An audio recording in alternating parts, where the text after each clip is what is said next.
আসসালামু আলাইকুম। ক্লাস 7 আগের ক্লাসে আমরা জল দূষণ বা ওয়াটার পলিউশন এই চ্যাপ্টারটা আলোচনা শুরু করেছিলাম, তাই তো?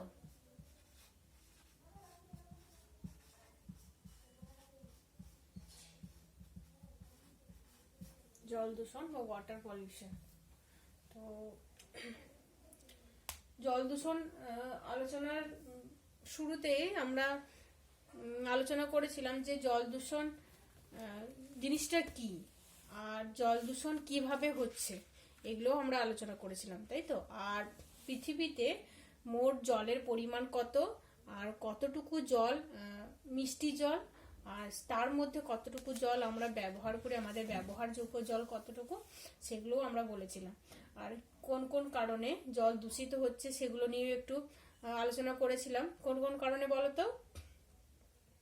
আমি পয়েন্ট দিয়ে লিখে দিয়েছিলাম আর বলেছিলাম মনে হয় যে ওই জল দূষণের কারণটা 5 নাম্বার বা 3 নাম্বার আসতে পারে, তো সেটা তোমরা ভালো করে পড়বে।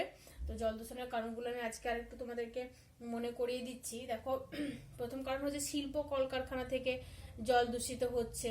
গৃহস্থালীর যে নোংরা জল সেগুলো যখন কোনো জলাশয়ে পড়ছে তখন জল দূষিত হচ্ছে। তারপর কৃষিক্ষেত্র থেকে জল দূষিত হচ্ছে। কৃষিক্ষেত্র থেকে রাসায়নিক সার, কীটনাশক পদার্থ এগুলো যখন কাছাকাছি কোনো জলাশয়ে মিশছে, বৃষ্টির জলে ধুয়ে এসে কাছাকাছি জলাশয়ে মিশছে তখন জল দূষিত হচ্ছে। তারপর তেজস্ক্রিয় পদার্থ থেকে দূষণ। তেজস্ক্রিয় পদার্থ থেকে বলতে পারমাণবিক চুল্লি থেকে বা চিকিৎসা কেন্দ্র থেকে যখন তেজস্ক্রিয় পদার্থগুলো এসে কোনো জলাশয়ে মিশছে, নদীর জলে মিশছে, তখন তার সেই জলকে দূষিত করছে। তারপর খনিজ তেল থেকে দূষণ। অনেক সময় জাহাজবাহী তেলবাহী যে জাহাজগুলো সেগুলো যখন সমুদ্রে যায় তখন কি হয়, অনেক সময় তেলগুলো দুর্ঘটনাবশত বেরিয়ে এসে সমুদ্রের জলকে দূষিত করে। তারপর বায়ু দূষণের কারণে জল দূষণ, এটা আমি আর একটু পরোক্ষভাবে হচ্ছে, এটা আমি একটু তোমাদেরকে ডিটেলস বলেছিলাম যে বায়ু দূষণের ফলে অ্যাসিড বৃষ্টি হয় আর সেই অ্যাসিড বৃষ্টির জন্য জল দূষণ হয়।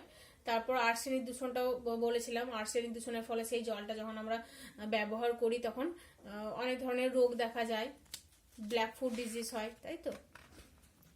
তো এটা হচ্ছে জল দূষণ কিভাবে হচ্ছে সেটা আমরা আগের ক্লাসে আলোচনা করেছিলাম। আজকে আমরা জানবো যে জল দূষণের ফলাফল কি, মানে কোন কোন ঘটনার পরিপ্রেক্ষিতে কি কি হয়েছিল সেগুলো আমরা একটু আলোচনা করব। তো আজকের আমাদের আলোচনার বিষয় হচ্ছে জল দূষণের ফলাফল, ঠিক আছে, বা জল দূষণের প্রভাব।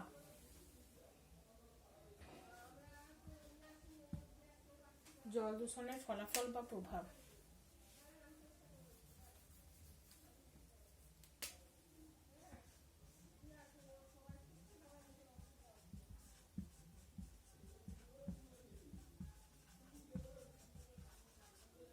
ফলাফল বা প্রভাব।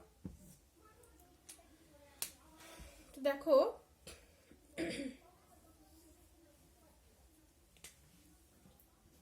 দূষিত জল যদি বা পারদ, সীসা এসব তরল বর্জ্য যদি সমুদ্রে ফেলা হয় তাহলে কি হবে, সেই জলটা দূষিত হবে এবং সেখানকার যে প্রাণীকুল তারা মারা যাবে, জীবজন্তু মারা যাবে, তাই না? তো এরকমই একটা ঘটনা হয়েছিল 1932 সালে জাপানে। 1932 সালে জাপানে মিনামাটা উপসাগরের উপকূলে একটা রাসায়নিক কারখানা থেকে পারদযুক্ত তরল বর্জ্যগুলো সমুদ্রে ফেলে দেওয়া হয়, ঠিক আছে? তো সেই পারদ হচ্ছে মানুষের জন্য খুবই ক্ষতিকর, আমরা জানি ক্ষতিকর বর্জ্য। তো সেই মারাত্মক পারদ দূষণে সে বছর 30 মানে সে বছর অনেক মানুষ মারা যায়, অনেক মানুষ সহ জীবজন্তু মারা যায়, ঠিক আছে? তো এটা কত সালে হয়? 1932 সালে মিনামাটা উপসাগরে এই ঘটনাটি হয়। পারদযুক্ত তরল বর্জ্য সমুদ্রে ফেলার কারণে অনেক মানুষের ক্ষয়ক্ষতি হয়, ঠিক আছে? তারপর দেখো, কুয়েতে যখন উপসাগরীয় যুদ্ধ হয়, উপসাগরীয় যুদ্ধ,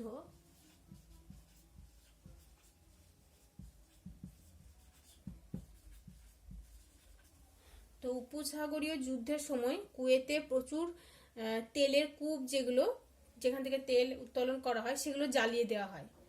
তো সেখানে প্রচুর পরিমাণে খনিজ তেল পারস্য উপসাগরের যে জল সেখানে মিশে যায়। ঠিক আছে, কুয়েতের তেল পারস্য উপসাগরে মিশে যায়, পারস্য উপসাগরে যে সমুদ্রের জলে মিশে যায়। তো তার ফলে কি হয়, সামুদ্রিক প্রাণীদের মৃত্যু হয়। ঠিক আছে, তো এখানে আমরা এই পয়েন্টে বলতে পারি যে পারস্য উপসাগরে সামুদ্রিক প্রাণীর মৃত্যু, উপসাগরীয় যুদ্ধে পারস্য উপসাগরে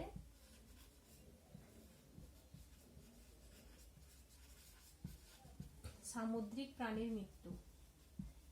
এগুলো কিন্তু জল দূষণের ফলে হচ্ছে। দেখো,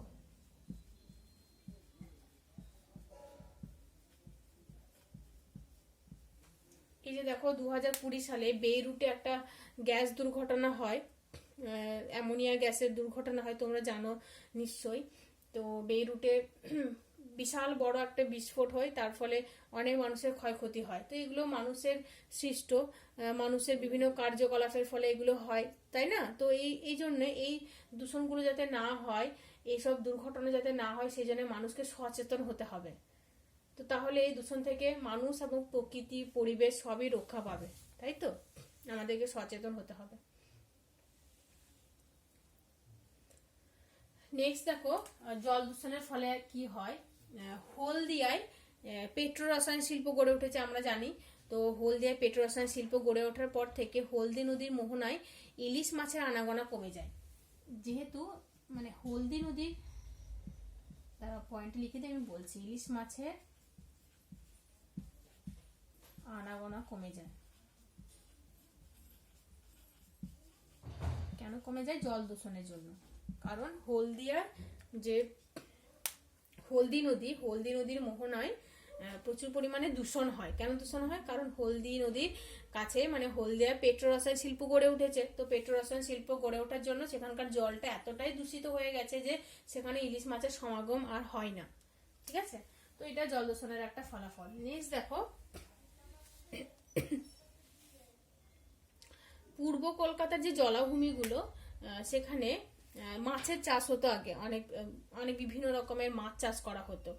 তো সেই মাছ বাজারে বিক্রি করা হতো। কিন্তু বর্তমানে সেই জলাভূমিগুলোতে এতটাই দূষণ বেড়ে গেছে যে সেখানে আর মাছ চাষ হয় না, মাছ চাষ কমে গেছে। তাহলে এটা বলতে পারি যে কলকাতার জলাভূমিতে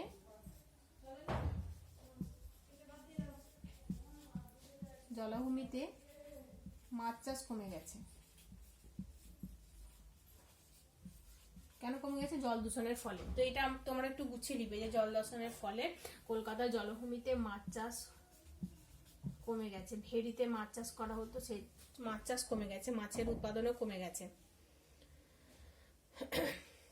তারপরে আরো যে রাজ্যগুলো, শুধুমাত্র পশ্চিমবঙ্গে যে জল দূষণ হচ্ছে তা নয়, ভারতের আরো যে রাজ্যগুলো যেমন কেরালা, উড়িষ্যা, অন্ধ্রপ্রদেশ, এইসব রাজ্যগুলোতে প্রচুর পরিমাণে কীটনাশক ব্যবহার করা হয় চাষবাসের জন্য। তো সেই কীটনাশক যুক্ত জলটা যখন জলাশয়ে পড়ে, তখন জলাশয়ের জলটা দূষিত হয়। তো তার ফলে প্রচুর মাছ মারা যায়। ঠিক আছে, তো এটা একটা উদাহরণ বললাম। তো তোমরা পয়েন্টে এইভাবে লিখবে যে জল দূষণের ফলে জলাভূমিতে মাছ চাষ কমে গেছে, যেমন কলকাতা জলাভূমিতে মাছ চাষ কমে গেছে, তাই তো?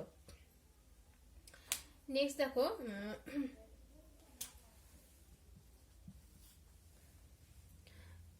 দেখো, জলে প্রচুর পরিমাণে কি হয়, সাবান, ডিটারজেন্ট, ফসফেট এসব ব্যবহার করা হয়, তাই না? মানে জলে দেখবে মানুষ যখন কাপড় কাচে, পুকুরে কাপড় কাচে, তো সাবানগুলা, জল, ডিটারজেন্ট পাউডার এগুলো সব জলে এসে মিশছে।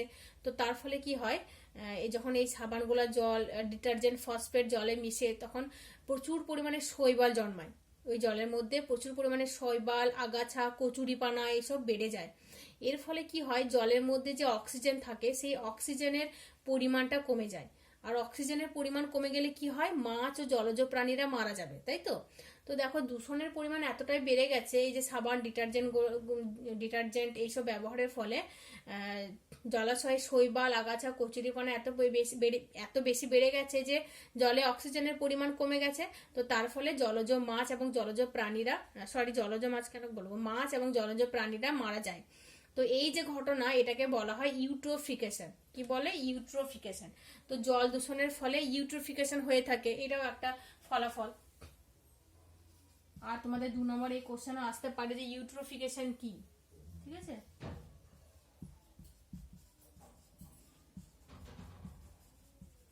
ইউট্রোফিকেশন জল দূষণের ফলে হয়ে থাকে। তো ইউট্রোফিকেশন কি, এটা 2 নম্বর তোমরা ভালো করে পড়বে। তারপর দেখো আর্সেনিক দূষণ হয় জল দূষণের ফলে। আর্সেনিক দূষণ হচ্ছে, আর আর্সেনিক দূষণের ফলে মানুষের কি হচ্ছে? ব্ল্যাক ফুট ডিজিজ হচ্ছে, ব্ল্যাক ফুট রোগ।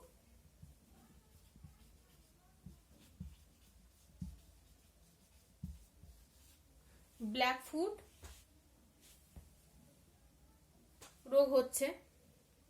দেখো পশ্চিমবঙ্গের মালদা, নদিয়া, হুগলি, হাওড়া, বর্ধমান, উত্তর এবং দক্ষিণ 24 পরগনা জেলা, এইসব জেলা মাটিতে অনেক বেশি পরিমাণে আর্সেনিক রয়েছে। তো এর ফলে কি হয়? এই আর্সেনিক যুক্ত জল যখন উঠে আসে, এটা যখন মানুষ ব্যবহার করে, তো তার ফলে হাতে এবং পায়ে ছোপ ছোপ কালো ছোপ ছোপ দাগ দেখা যায়, যেটাকে বলা হয় ব্ল্যাক ফুট ডিজিজ। ঠিক আছে? তো এটা কিন্তু জল দূষণের ফলে হচ্ছে। তো তোমরা এটা লিখবে যে জল দূষণের ফলে ব্ল্যাক ফুট রোগ হয়ে থাকে মানুষের। তো কোন কোন জেলায় হচ্ছে? পশ্চিমবঙ্গের মালদা, নদিয়া, হুগলি, হাওড়া, বর্ধমান, এইসব জেলাগুলিতে হয়ে থাকে। এছাড়াও জল দূষণের ফলে বিভিন্ন ধরনের চর্মরোগ, তারপর রক্তাল্পতা মানে অ্যানিমিয়া যেটাকে বলে, রক্তে হিমোগ্লোবিনের পরিমাণ কমে যাওয়া, তারপর যকৃৎ এবং ফুসফুস, ত্বকের এইসবের ক্যান্সার হয়। যদি আমরা দূষিত জল নিয়মিত ব্যবহার করে থাকি, তাহলে আমাদের তো ক্ষতি হবে, তাই না? আমাদের যকৃৎ, ফুসফুস এবং চামড়ার ক্ষতি হবে। তো জল দূষণের ফলে যকৃৎ, ফুসফুস, চামড়ার ক্যান্সারও হতে পারে। তারপর ফ্লুরাইড দূষণ। ফ্লুরাইড হচ্ছে আর্সেনিকের মতোই। তো ফ্লুরাইড দূষণের ফলে জলে ফ্লুরাইড মিশলে কি হয়? সেই জল যদি আমরা ব্যবহার করি, তাহলে ফ্লুরোসিস রোগ হয়। কি রোগ হয়? এটা যেমন ব্ল্যাক ফুট ব্যাধি বললাম, তো আরেকটা রোগ হচ্ছে ফ্লুরোসিস। ফ্লুরোসিস, ঠিক আছে? তো এই ফ্লুরোসিসের ফলে দাঁত, হাড়ের সমস্যা এসব হয়। তারপর পারদ দূষণের ফলে মিনামাটা রোগ হয়। দেখো ফ্লুরাইড দূষণের ফলে ফ্লুরোসিস হচ্ছে, পারদ দূষণের ফলে কি রোগ হচ্ছে? মিনামাটা। এগুলো তোমরা শর্ট কোশ্চেন আসতে পারে, ঠিক আছে? মিনামাটা রোগ হয় পারদ দূষণের ফলে। তারপর ক্যাডমিয়াম দূষণের ফলে কি হয়? ইতাই ইতাই রোগ হয়। তো এই fluorosis, Minamata, itai itai, black foot disease, এগুলো তোমরা একটু মনে রাখবে। তো ক্যাডমিয়াম দূষণের ফলে কি রোগ হয়? ইতাই ইতাই,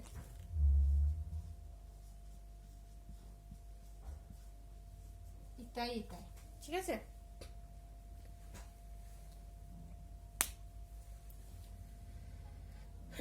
তো এটা হচ্ছে জল দূষণের ফলাফল।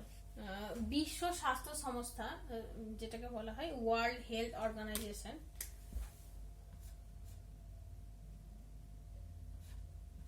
WHO, world health organization. হু এর ফুল ফর্ম আসে অনেক সময়, হ্যাঁ এটা করবে তোমরা। World health organisation.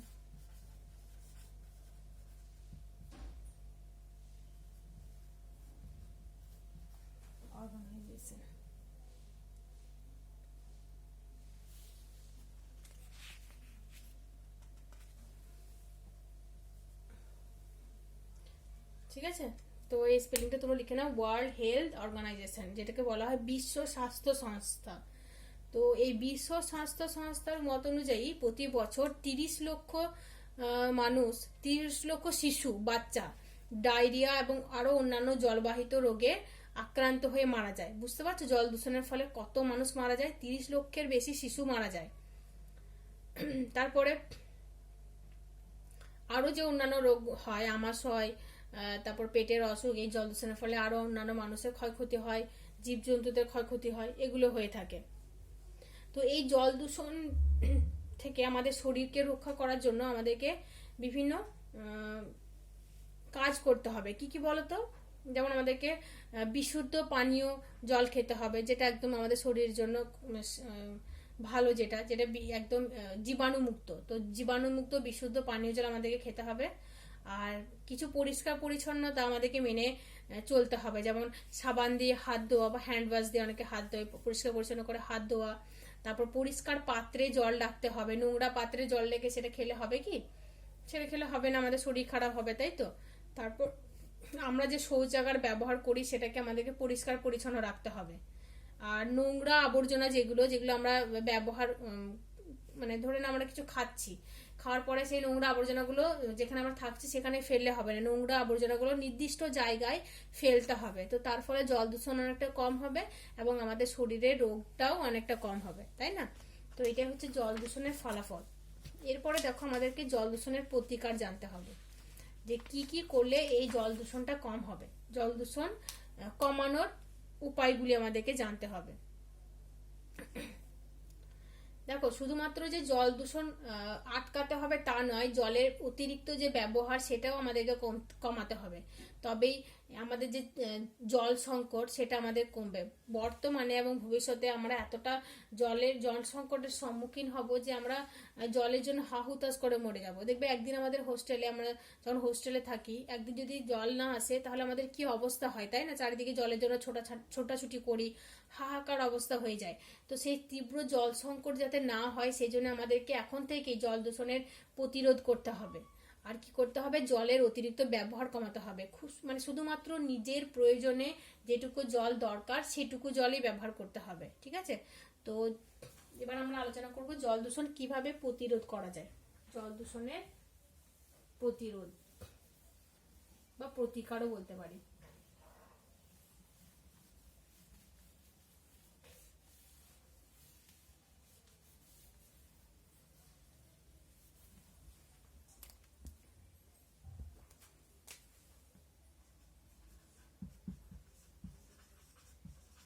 জল দূষণ কমানোর জন্য আমাদেরকে কি কি করতে হবে, ঠিক আছে? জল দূষণের প্রতিরোধ বা প্রতিকার। দেখো, ফার্স্টে বলবো যে আমরা যে নোংরা আবর্জনা জলাশয়, নদী, সমুদ্র এসব জায়গায় ফেলে দিই, তাই না? তারপর কোথাও ধরো ঘুরতে গেছি, নদীর ধারে ঘুরতে গেছি, সেখানে আমরা কুরকুরে, চিপস, ডাবের জল এসব খাচ্ছি, যে সেগুলো খাওয়ার পরে নদীতেই ফেলে দিচ্ছি। বা সমুদ্রের ধারে ঘুরতে গেছি, সেগুলো আমরা নোংরাগুলো ওখানে ফেলে দিচ্ছি। এটা আমাদেরকে করা চলবে না। মানে নোংরা আবর্জনা নদী, জলাশয়, সমুদ্রের জলে ফেলা যাবে না, ঠিক আছে? তাহলে জল দূষণ কম হবে। তাহলে ফার্স্ট পয়েন্টে আমরা লিখতে পারি যে নোংরা আবর্জনা জলাশয়ে বা নদী, সমুদ্রে ফেলা যাবে না। তোমাদের 3 নম্বর কোশ্চেন আসতে পারে, ঠিক আছে? জল দূষণের কারণ একটা আসতে পারে 3 বা 5 নম্বর। জল দূষণের ফলাফল, যেটা আমি বললাম কিছুক্ষণ আগে, ফলাফল 3 নম্বর আসতে পারে। আর জল দূষণের প্রতিকার 3 নম্বর আসতে পারে। তো এই 3টে কোশ্চেন তোমরা লিখে রেখে দাও, এগুলো খুবই ইম্পর্টেন্ট। দেখো, নোংরা আবর্জনা জলাশয়ে ফেলা যাবে না, ঠিক আছে? 2 নম্বর দেখো,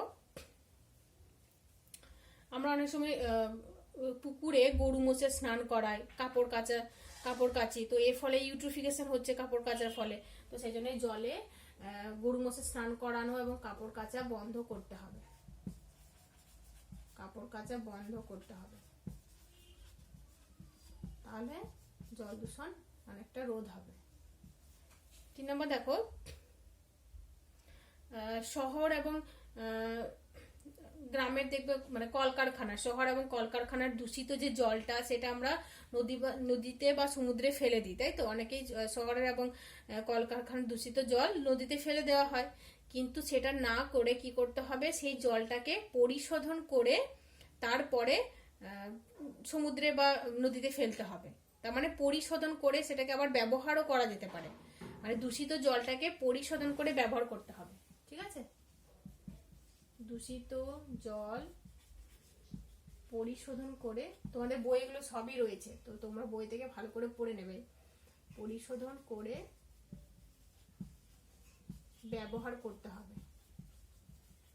তাহলে জল দূষণ অনেকটা কমবে, তাই না? দেখো, ইসরায়েল হচ্ছে একটা দেশ, তো সেখানে তাদের ব্যবহার করার জলটা 30% জল আবার সেচের কাজে ব্যবহার করা হয়। মানে দূষিত জলটাকে তারা ফিল্টার করে নেয়, ঠিক আছে? পরিশোধন করে নেয়। যে পরিশোধন করা যে জলটা সেটাকে আবার ওরা কৃষি কাজে ব্যবহার করে। তো কতটা জল অপচয় বন্ধ হলো, তাই না? তারপর দেখো যে তাপ বিদ্যুৎ কেন্দ্র থেকে বা পারমাণবিক বিদ্যুৎ কেন্দ্র থেকে যে গরম জলটা সেটাকে সরাসরি নদীতে সমুদ্রে ফেলে দেওয়া হয়। তো তার ফলে কি হয়, সমুদ্রে এবং নদীর যে প্রাণীরা তারা মারা যায়। তো সেটা করা চলবে না, গরম জল ঠান্ডা করে তবে সমুদ্রে বা নদীতে ফেলতে হবে। ঠিক আছে, গরম জল ঠান্ডা করে নদীতে বা সমুদ্রে ফেলতে হবে।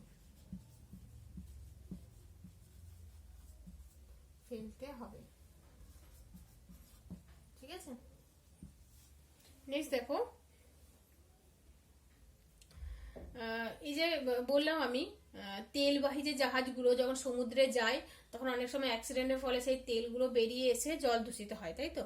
কিন্তু বিভিন্ন ধরনের ব্যাকটেরিয়া এবং শৈবাল যদি সেখানে দেওয়া হয় বা রাসায়নিকের মাধ্যমে সেই সমুদ্রের ভাসমান তেলটাকে দূর করে দেওয়া হয়, দূষণটাকে দূর করে দেওয়া হয়। ঠিক আছে, তো এইভাবে আমরা তেলের দূষণ দূর করতে পারি। তারপরে এটাও আমরা করতে পারি যে যেখানে জল দূষিত হচ্ছে, ধরে নাও নলকূপের আশেপাশে নোংরা আবর্জনা রয়েছে, তো সেই নোংরা আবর্জনা পরিষ্কার পরিচ্ছন্ন করতে পারি। তাহলে পরিষ্কার পরিচ্ছন্ন রাখলে সেই মানে আশেপাশে নলকূপের আশেপাশে যে জলটা, নোংরা জলটা চুইয়ে চুইয়ে গিয়ে নলকূপের জলটাকে দূষিত করে, তাই তো? তো তাহলে আমাদেরকে কি করতে হবে, নলকূপের আশেপাশে যে নোংরা জল সেটাকে পরিষ্কার করতে হবে। ঠিক আছে, তো এটা একটা উপায়, জল দূষণের একটা প্রতিকার, এগুলো আমরা করতে পারি।